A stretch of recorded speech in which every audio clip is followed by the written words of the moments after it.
ખેડૂત મિત્રો, જો તમે આદુ કે હળદરની ખેતી કરો છો અથવા ઓર્ગેનિક ખેતી માટે છાણિયું ખાતર વાપરો છો તો ગુજરાત સરકાર તમને હજારો રૂપિયાની સહાય આપી રહી છે. ઘણા ખેડૂતોને હજુ સુધી ખબર જ નથી કે આ ખેડૂત પોર્ટલ પર માત્ર થોડા ડોક્યુમેન્ટથી અરજી કરીને આ સહાય મેળવી શકાય છે.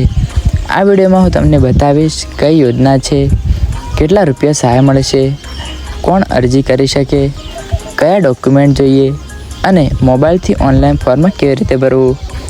અને મહત્ત્વની વાત કે કઈ ભૂલ કરશો તો અરજી રિજેક્ટ થઈ જશે. તો વિડીયો અંત સુધી જરૂર જોતા રહેજો, કારણ કે અંતમાં હું તમને એક ખાસ ટ્રીક પણ બતાવીશ જેથી અરજી ઝડપથી મંજૂર થવાની શક્યતા વધી જશે. નમસ્કાર ખેડૂત મિત્રો, તમારું સ્વાગત છે આપણા પોતાના ચેનલ પર. અહીં અમે રોજ લાવીએ છીએ ખેતી, સરકારની યોજનાઓ અને સબસિડી વિશે સંપૂર્ણ અને સાચી માહિતી. જો તમે હજુ સુધી ચેનલ સબસ્ક્રાઈબ નથી કરી તો અત્યારે સબસ્ક્રાઈબ કરો અને બેલ આઇકન દબાવી દો, જેથી આવી મહત્ત્વની માહિતી સૌથી પહેલાં તમને મળે. સૌથી પહેલાં વાત કરીએ યોજના શું છે. ગુજરાત સરકાર દ્વારા આ ખેડૂત પોર્ટલ મારફતે ખેડૂતોને વિવિધ સહાય યોજનાઓ આપવામાં આવે છે. તેમાં ખાસ કરીને છાણિયું ખાતર સહાય યોજના અને આદુ હળદર વાવેતર સહાય યોજના ખેડૂતોને ઓર્ગેનિક ખેતી તરફ પ્રોત્સાહન આપવા માટે શરૂ કરવામાં આવી છે. ગુજરાત સરકારનું આ ખેડૂત પોર્ટલ ખેડૂતોને વિવિધ કૃષિ સહાય યોજનાઓ માટે ઓનલાઈન અરજી કરવાની સુવિધા આપે છે. હવે વાત કરીએ છાણિયું ખાતર સહાય યોજના શું છે.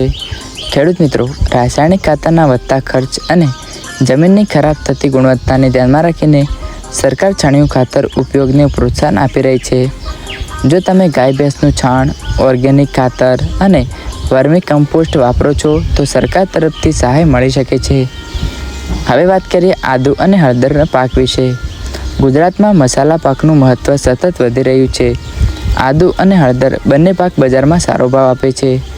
એટલા માટે સરકાર ખેડૂતોને બીજ ખરીદી, વાવેતર ખર્ચ, ઓર્ગેનિક ખાતર, સિંચાઈ માટે સહાય આપી રહી છે. હવે સૌથી મહત્ત્વની વાત કે કોણ અરજી કરી શકે. આ યોજનાનો લાભ જે ગુજરાતમાં ખેડૂત હશે, જમીન તમારા નામે હશે, 7, 12 અને 8 એ ઉપલબ્ધ હશે, આ ખેડૂત પોર્ટલ પર અરજી કરો તો તમે અરજી કરી શકો છો. હવે સૌથી મહત્ત્વની વાત કરીએ, ખેડૂતોને કેટલી સહાય મળશે અને કોને મળશે. ગુજરાત સરકાર દ્વારા આદુ અને હળદર જેવા મસાલા પાકના વાવેતર માટે વિવિધ કેટેગરી પ્રમાણે સહાય આપવામાં આવે છે. ઘણા ખેડૂતોને લાગે છે કે સરકારની સહાય માત્ર મોટા ખેડૂતોને જ મળે, પણ એવું નથી. જો તમે નાના ખેડૂત હો, મહિલા ખેડૂત છો અથવા SC/ST કેટેગરીમાં આવો છો તો તમને વધુ સહાય મળવાની શક્યતા રહે. કેટલાક કેસમાં 40% અને 50% અથવા 60% સુધીની સહાય પણ મળી શકે છે. પરંતુ યાદ રાખજો મિત્રો, સહાયની ચોક્કસ રકમ દર વર્ષે સરકારના નિયમો અને યોજનાના બજેટ મુજબ બદલાઈ શકે છે. તેથી અરજી કરતાં પહેલાં આ ખેડૂત પોર્ટલ પર ઓફિશિયલ માહિતી જરૂર ચેક કરવી. હવે વાત કરીએ અરજી કરતાં પહેલાં કયા ડોક્યુમેન્ટ તૈયાર રાખવા. જેમાં સૌથી પહેલાં આધાર કાર્ડ, 7/12 ઉતારો, 8A ઉતારો, બેંક પાસબુક, મોબાઈલ નંબર, જમીનના દસ્તાવેજો અને પાકની વિગતો. ઘણા ખેડૂતો અહીં ભૂલ કરે છે અને અરજી રિજેક્ટ થઈ જાય છે. હવે વાત કરીએ ઓનલાઈન અરજી કેવી રીતે કરવી. તો ચાલો હવે જોઈએ અરજી કરવાની step by step guide. Step 1, મોબાઈલમાં ગૂગલ ખોલો અને આ ખેડૂત પોર્ટલ સર્ચ કરો અથવા સીધા ગુજરાત સરકારના અધિકૃત પોર્ટલ પર જાઓ, એટલે કે આ ખેડૂત પોર્ટલ પર જાઓ. સ્ટેપ 2, યોજનાઓ વિભાગમાં જાઓ. સ્ટેપ 3, બાગાયતી અથવા મસાલા પાક યોજના પસંદ કરો. સ્ટેપ 4, છાણિયું ખાતર અથવા આદુ હળદર યોજના પસંદ કરો. સ્ટેપ 5, તમારી માહિતી ભરો. સ્ટેપ 6, ડોક્યુમેન્ટ અપલોડ કરો. સ્ટેપ 7, સબમિટ બટન દબાવો. સ્ટેપ 8, એપ્લિકેશન નંબર સ્ક્રીનશોટ લઈને સાચવી રાખજો. હવે વાત કરીએ અરજી થયા પછી શું થાય. જુઓ, અરજી કર્યા પછી કૃષિ વિભાગ ચકાસણી કરશે, જમીનની માહિતી વેરીફાઈ થશે, યોગ્યતા મુજબ સહાય મંજૂર થશે અને પૈસા સીધા બેંક ખાતામાં આવશે. હવે ખૂબ મહત્ત્વની વાત એટલે કે ઘણા ખેડૂતોની અરજી કેમ રિજેક્ટ થાય છે. તેના મુખ્ય કારણો આ હોઈ શકે. 1, ખોટો બેંક એકાઉન્ટ નંબર આપ્યો હોય. 2. આધાર અને બેંક લિંક ના હોય. 3. ખોટા ડોક્યુમેન્ટ અપલોડ કર્યા હોય. 4.